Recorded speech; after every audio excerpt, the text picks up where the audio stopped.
TEAC dice que las sociedades deberán aplicar los gastos deducibles en el ejercicio en que se realiza, una decisión importante para tener derecho a la deducción. El TEAC ha resuelto que las empresas deben incluir sus deducciones en el impuesto de sociedades en el ejercicio que generan ese derecho. El TEAC resuelve que las sociedades tengan que aplicar los gastos deducibles en el ejercicio en que se realizan. El Tribunal Económico Administrativo Central TEAC ha unificado criterio con una nueva resolución publicada el pasado 17 de julio que establece cómo deben aplicar los autónomos al frente de empresas las deducciones del ejercicio en el impuesto de sociedades IS. Hasta ahora la Dirección General de Tributos había aplicado criterios diferentes sobre el momento en que las sociedades deben aplicar los gastos deducibles en sus consultas. Con esta nueva resolución, el criterio del TEAC aclara cuándo consignar e introducir las deducciones a las que tienen derecho las sociedades en la presentación del modelo 200 del IS. A partir de este cambio, el tribunal asume como necesario marcar la deducción en el modelo en el ejercicio en que se produce, aunque luego su aplicación se arrastre a siguientes ejercicios. Las sociedades podían aplicar las deducciones en el IS, aunque no se las hubieran marcado en la declaración. La DGT contaba con consultas vinculantes que permitían a los negocios aplicar las deducciones en ejercicios futuros del IS sin que fuera necesario que el crédito fiscal, es decir, la cuantía pendiente de deducir, tuviera que aparecer consignada en la liquidación del modelo 200 en el periodo impositivo en el que se generaron los gastos que dan derecho a la deducción. Otras consultas de tributos más recientes, en cambio, solo permitían aplicar estas deducciones si el importe se había consignado previamente en el modelo del impuesto en el periodo impositivo en el que se efectuaron. En este sentido, el TEAC establece su resolución en esta última línea, emitiendo un criterio que beneficia a Hacienda. La acreditación de derecho a aplicar la deducción, por supuesto, cumpliendo los requisitos exigidos, solo puede realizarse mediante la inclusión de su importe en la autoliquidación correspondiente al periodo impositivo en el que se genera o mediante su reconocimiento en tal periodo en una liquidación administrativa, ya sea tras un procedimiento de comprobación o en virtud de una solicitud de rectificación de la autoliquidación de dicho ejercicio. Si el proyecto o los gastos de inversión que dan lugar a aplicar la deducción se alarga durante varios años, cada año puede generarse y aplicarse la deducción correspondiente en función de los gastos en los que incurra la empresa.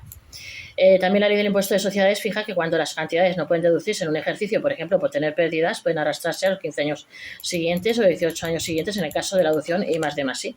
Sin embargo, siempre será necesario haber consignado previamente la deducción en el modelo correspondiente al primer año en el que se realizaron los primeros gastos.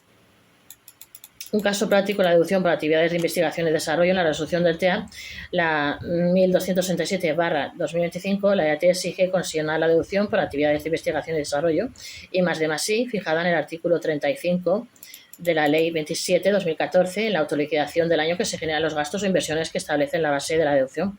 En este caso, un contribuyente quiso incorporar a su liquidación del IS del año 2017 la deducción por I+D+I que le correspondía por el gasto realizado en 2016.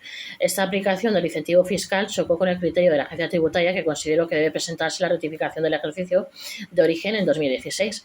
El TEA resuelve en línea con Hacienda, exigiendo consignar la deducción en el ejercicio correspondiente tras los criterios opuestos que había seguido la Dirección General de Tributos. La deducción se tiene que introducir en el momento en el que se inicie el proyecto I+D+I o cualquier otra inversión que dé lugar a cualquiera de las deducciones que se recogen en la Ley del Impuesto de Sociedades, según se señala. Os explicamos que para deducciones de este tipo y similares, cuando la Inspección de Hacienda investiga por este tipo de incentivos fiscales, es común que soliciten un proyecto o memoria explicativa del proyecto, ya que es una vía más para conocer en qué consiste, su inversión y su duración, a fin de evitar que las deducciones de este impuesto previstas en la Ley 27/2014 y que pueden generar importantes desgravaciones se apliquen en los años que no correspondan de manera fraudulenta. Aclarado este tema, nos vamos a otro.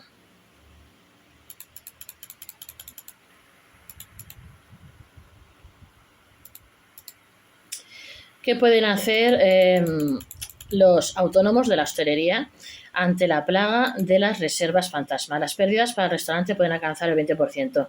Internet ha facilitado la reserva de una mesa en un restaurante, pero también provocado las llamadas reservas fantasma, que provocan grandes pérdidas al sector. Estos son algunos consejos para que estos negocios puedan protegerse.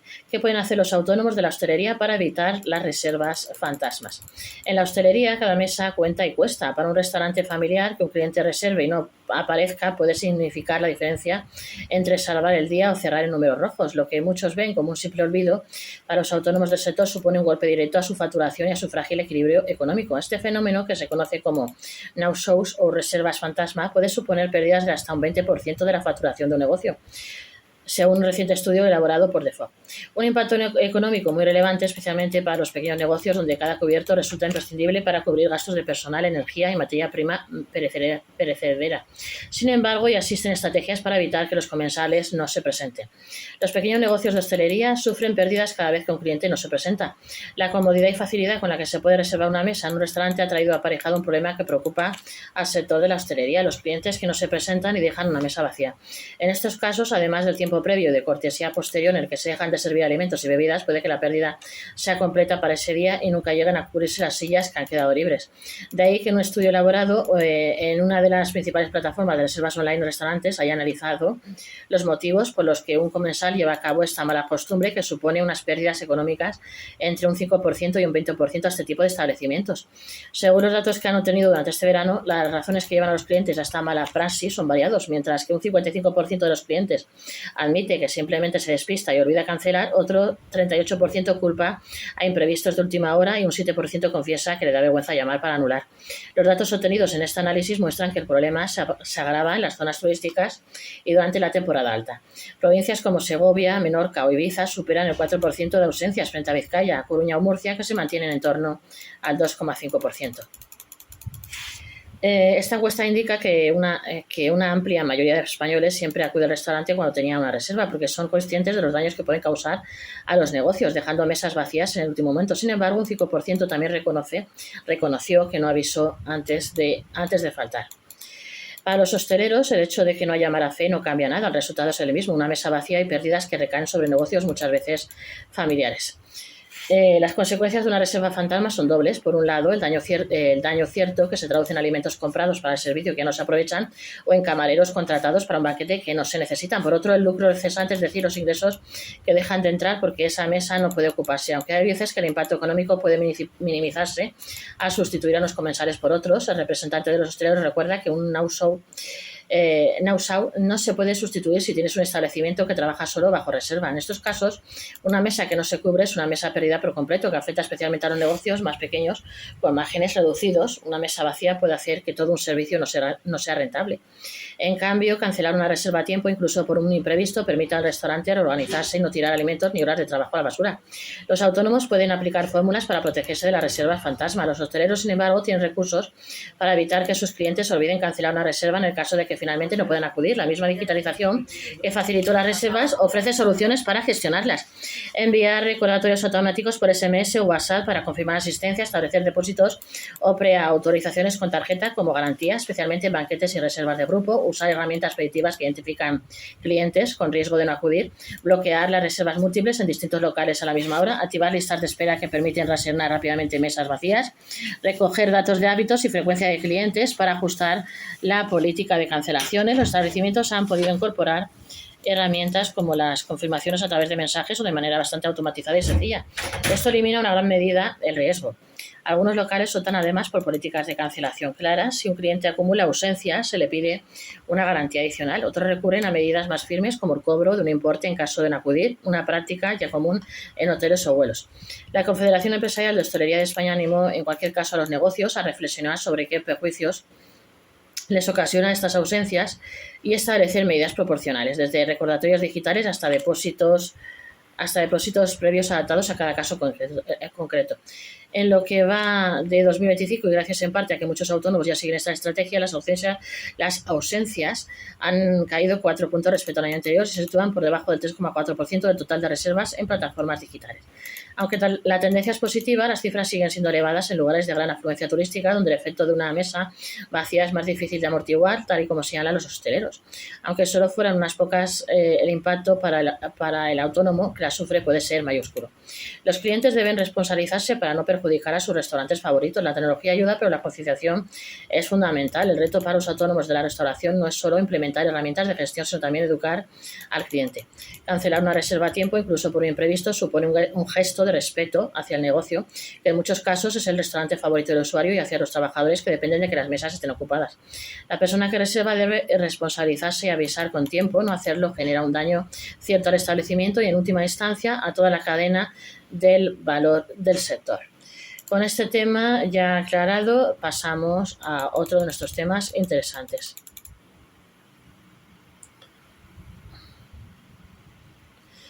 No olvidéis de suscribiros a este vuestro canal, Gestory Gestoria YouTube, para más información y más vídeos. Darle like a la campanilla para recibir todos nuestros nuevos estrenos y nuestros nuevos vídeos. Gestory Gestoria YouTube. Si sois autónomos empresarios de pymes y queréis que vuestro negocio empresa mejore, está siempre la última ley, no olvidéis de contactar con nosotros de 76 euros al mes como cliente fijo durante un año o más. Con promociones que hacemos de vez en cuando. Al 6, pedís siempre cita por WhatsApp al 646-021-399 de nuestro WhatsApp. De lunes a viernes hoy oficina. Pedís siempre cita, si cita atendemos. Son nuestros correos electrónicos monipe1978@gmail.com o monipe1978@gmail.com. 646-021-399 de nuestro WhatsApp. Gestión laboral, fiscal, contable, financiera, bolsa, IBEX 35, facturación, nóminas, TC1, TC2, declaración de la renta, borrado y patrimonio, gestión y asesoramiento de comercio exterior, comercio internacional, facturación, contabilidad de impuestos, impuestos de sociedades y papeleo o documentación que necesitéis que os hagan traducciones por escrito para vuestra empresa o negocio en inglés, francés, alemán, italiano, valenciano y español. También podéis contar con la Gestory Gestoría, todo integral para vuestra empresa o negocio. La Comisión Nacional de los Mercados y la Competencia avala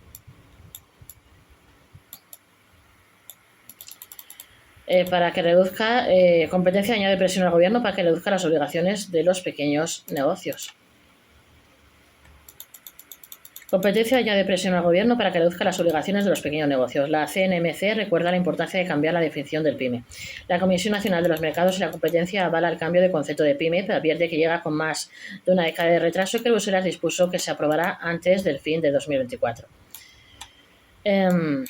La Comisión Nacional de los Mercados y la Competencia, CNMC, han respaldado el cambio normativo que permitirá a ambas empresas ser consideradas pymes, pero recuerda al Ejecutivo que el plazo para transponer la directiva europea venció en diciembre de 2024, lo que expone a España el riesgo de sanciones de Bruselas. Según el organismo, estas medidas llegan con una década de retraso y permitirán que puedan competir operadores de diferente tamaño a través de la implementación de un trato particular en favor de aquellos que presenten elementos diferenciadores, como es el caso de las pymes que tanta relevancia tienen en nuestro país. El informe subraya que las pymes tienen un papel esencial en la economía española con gran potencial de innovación y flexibilidad, pero también con mayor vulnerabilidad a los riesgos del mercado. Por ello, Competencia insiste en que aliviar su carga administrativa es clave para impulsar el crecimiento económico, la creación de empleo y un entorno regulatorio más equitativo. España debería haber modificado la definición de pyme antes de que terminase 2024. La directiva delegada 2023-2775, que modifica los umbrales para definir microempresas, pequeñas y medianas empresas, debía haber sido traspuesta a la normativa nacional antes del 24 de diciembre de 2024. Sin embargo, el Gobierno español sigue sin adaptar sus leyes, a pesar de que la Comisión Europea ha recordado que los Estados miembros que incumplan estos plazos podrán ser sancionados, tal y como se informa.